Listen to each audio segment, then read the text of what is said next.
Hello everyone. Today we are going to start with distinction between law and morals. आज हम सब लोग विधि और नैतिकता के बीच का फ़र्क समझने की कोशिश करेंगे।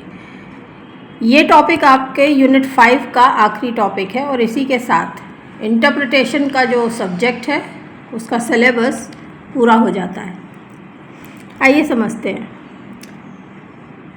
Although law and morals overlap, they are distinct in nature, purpose and enforcement.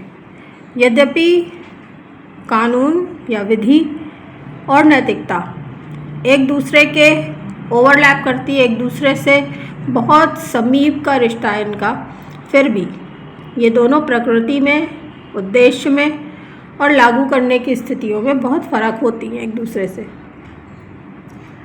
जो मेन डिफरेंसेस हैं उनको एक चार्ट के रूप में आप देख रहे हो अपनी स्क्रीन पे, इसको एक एक करके समझते हैं। जो पहला है डेफिनेशन के बेसिस पे, law is a set of rules created and enforce by state to regulate human conduct. तो विधि क्या है? एक नियमों का ग्रुप है जिसको कि बनाया जाता है और लागू किया जाता है स्टेट या राज्य के द्वारा, ताकि जो मानव का बिहेवियर है, उसका कंडक्ट है, उसको रेगुलेट कर सके, उसको नियंत्रित कर सके। दूसरी तरफ मॉरल्स का जो डेफिनेशन है, that is principle and standard of behaviour considered right और रॉन्ग बाय सोसाइटी। तो समाज किस चीज़ को सही या गलत कहता है, उन्हीं को हम मॉरल्स कहते हैं। तो यदि आप विधि को देखेंगे तो परिभाषा के हिसाब से वो ऐसा नियमों का समूह है जिसको कि राज्य लागू करता है, और अगर आप उसको नहीं मानेंगे तो कोई पनिशमेंट ज़रूर आएगा। जबकि नैतिकता के सिद्धांत जो है समाज द्वारा प्रतिपादित किए जाते हैं, और जो कुछ भी समाज सही समझता है वो सही नैतिक वैल्यूज़ कहलाता है, और जो गलत समाज के हिसाब से गलत है वो गलत कहलाता है नैतिकता के हिसाब से। दूसरी बात है सोर्स, आता कहाँ से है ये सब? तो लॉ का जो सोर्स है वो लेजिस्लेचर है, जुडिशरी है, एग्जीक्यूटिव है, या फिर जो फॉर्मल डॉक्यूमेंट्स हैं। मॉरल या नैतिकता का जो सोर्स है ये कहाँ से आता है? ये आता है समाज से, सोसाइटी, रिलीजन, हमारे धर्म से, कस्टम्स जो हमारे विचारधाराएं होती, मान्यताएं होती हैं, पर्सनल कॉन्शियस जो हम व्यक्तिगत तौर से मानते हैं। तीसरी बात एनफोर्समेंट की है। तो लॉ जब कंपलसरी और एनफोर्सेबल बाय कोर्ट्स और लीगल इंस्टीट्यूशन, जो कानून होता है वो लीगल इंस्टीट्यूशन या न्यायालयों द्वारा कंपलसरी होता है, और इसको एनफोर्सेबल का मतलब होता है कि अगर आप इसको नहीं मानेंगे तो दंड का प्रावधान है। दूसरी तरफ मॉरल्स को एनफोर्स नहीं किया जा सकता, उस पर कोई न्यायालय के हिसाब से दंड नहीं होता। Not enforceable by law, upheld through social pressure and individual conscious. तो व्यक्तिगत तौर पे एक दूसरे पे दबाव बना करके हम नैतिकता को चलाते हैं। चौथी बात है सैंक्शंस की। सैंक्शंस माने दंड। तो लॉ के क्षेत्र में लीगल सैंक्शन होता है, including fine, imprisonment and penalties. तो इसमें फ़ाइन लगा सकते हैं, आपको जेल जाना पड़ सकता है, या फिर कोई अन्य दंडिक प्रक्रिया हो सकती है।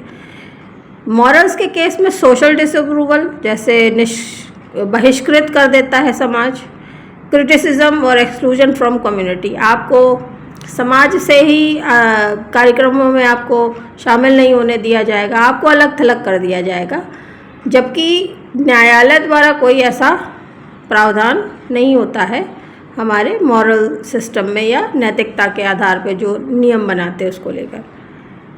पांचवी बात ऑब्जेक्टिव की है। कानून का उद्देश्य सीधा होता है to maintain order, justice and social control. जो लॉ एंड ऑर्डर है उसको मेंटेन करना, उसको बनाए रखना कानून का उद्देश्य है, जबकि मॉरल्स का उद्देश्य होता है ethical conduct based on societal values. जो पूरा समाज होता है उसकी जो मान्यताएं होती है उसको बनाए रखना और एक ही दिशा में उसको चलायमान रखना, ये मॉरल वैल्यूज़ का उद्देश्य होता है। सर्टेनिटी लॉ को जब बात करते हैं तो precise and well defined through acts. तो हर लॉ जो है, बेयर एक्ट आप लोग पढ़ते होंगे, एकदम प्रिसाइज है, बिल्कुल एक एक शब्द ठीक ठीक लिखा हुआ है कि क्या करना चाहिए और उसका दंड क्या होगा। जबकि मॉरल वैल्यूज़ के संदर्भ में ऐसा कुछ भी उपलब्ध नहीं होता, ये वेग एंड फ्लेक्सिबल है, ये व्यक्ति टू व्यक्ति वैरी करता है। अगर बच्चों ने वही काम किया है तो कुछ अलग बात कहेंगे बड़े दंड के रूप में, अगर बड़ों ने किया है तो कुछ अलग बात कहेंगे। तो ये बहुत ही कन्फ्यूज्ड रहता है मॉरल वैल्यूज़ की, जहाँ तक सर्टेनिटी की बात है तो ये सर्टेन नहीं रहता है। फिर नेक्स्ट 7 पॉइंट है चेंजेबिलिटी।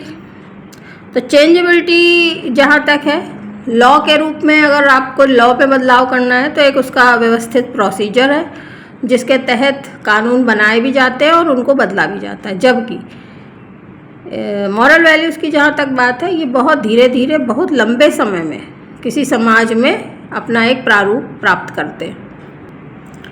नेक्स्ट 8 पॉइंट स्कोप का है।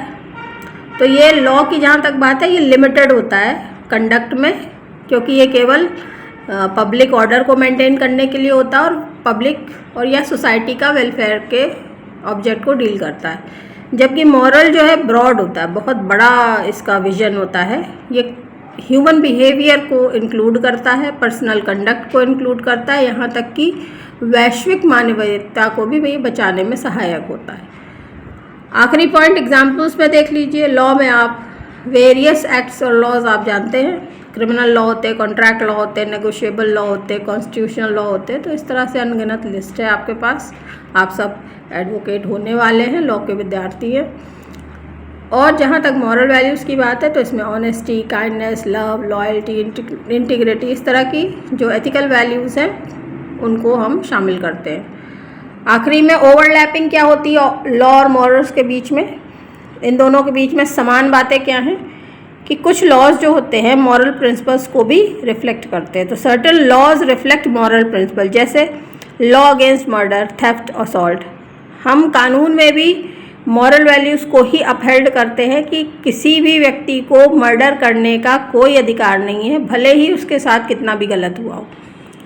चोरी करने का कोई अधिकार नहीं है, असॉल्ट करने का, क्षति पहुंचाने का कोई अधिकार नहीं है। तो ये मॉरल वैल्यूज़, जैसे बुद्ध कहते थे कि जो चीज़ आप बना नहीं सकते उसको आपको मिटाने का भी कोई अधिकार नहीं है, इसी मॉरल वैल्यूज़ पे ये लॉ आधारित हुआ। कुछ मॉरल प्रिंसिपल्स ऐसे होते हैं जो एनफोर्सेबल नहीं होते, जैसे कि चैरिटी है, काइंडनेस है। तो हमारे यहाँ DPSPs आप जानते हो कि उसमें एथिकल कंडक्ट्स है, बहुत सारे ड्यूटीज़ हैं जिनको कि धीरे धीरे करके किसी भी तरह से उसको हम लॉ के क्षेत्र में ले आने की कोशिश कर रहे हैं अभी। हालांकि पूर्णतया जो मॉरल प्रिंसिपल्स हैं उनको हम एनफोर्स नहीं करते, हम किसी को ज़बरदस्ती नहीं करते कि आप चैरिटी करिए ही करिए। हम किसी को ज़बरदस्ती नहीं कर सकते कि आप बहुत काइंडनेस दिखाइए ही दिखाइए गायों के प्रति, तो आप बाध्य नहीं कर सकते हो। फिर दूसरी बात, कन्वर्सली सम लॉज में नॉट बी मॉरली जस्टिफाइड। इस तरह से कुछ ऐसे कानून भी है हमारे पास जो कि मॉरली यानी नैतिकता के आधार पे जस्टिफाइड नहीं है। जैसे कि रिजर्वेशन का मामला ले लीजिए आप, इसमें डिस्क्रिमिनेशन होता है ST SC OBC में, जबकि मॉरल प्रिंसिपल्स कहता है कि सारा इंसान एक समान है, कोई भी किसी से कम या ज़्यादा नहीं है। तो यहाँ पे हमारा लॉ जो है भेदभाव करने लगता है, जो कि मॉरल लेवल पे अनजस्टिफाइड होता है। और लास्ट में, law is enforceable by state while morality enforce by individual consciousness. तो जो कानून है उसको लागू करना राज्य की क्षेत्राधिकार है, राज्य उसको लागू करेगा, जबकि मॉरलिटी का इन्फोर्समेंट हम आप सबके ऊपर लागू होता है। अगर व्यक्ति मॉरल हो जाए तो हमारा देश इमॉरल हो ही नहीं सकता, पूरा देश मॉरल हो जाएगा और वहाँ पे एनफोर्सेबल लॉज की ज़रूरत उतनी नहीं पड़ती है। Sanctions behind moral rules is public and conscious. तो जो भी नैतिकता के आधार पे सैंक्शंस या पनिशमेंट लगाए जाते हैं वो पब्लिक ओपिनियन पे बेस्ड होते हैं और कॉन्शियस की बात करते हैं, यूनिवर्सलिटी की बात करते हैं। तो this is all, we have completed our syllabus for interpretation of statutes. अगर आप लोग को किसी अन्य विषय पे लेक्चर चाहिए है तो उसके लिए आप कमेंट में लिख सकते हैं। I will try to help you out. Keep studying. Bye bye for now. We have completed our subject that is interpretation of statute, and this is the last video in the series of syllabus. Bye bye.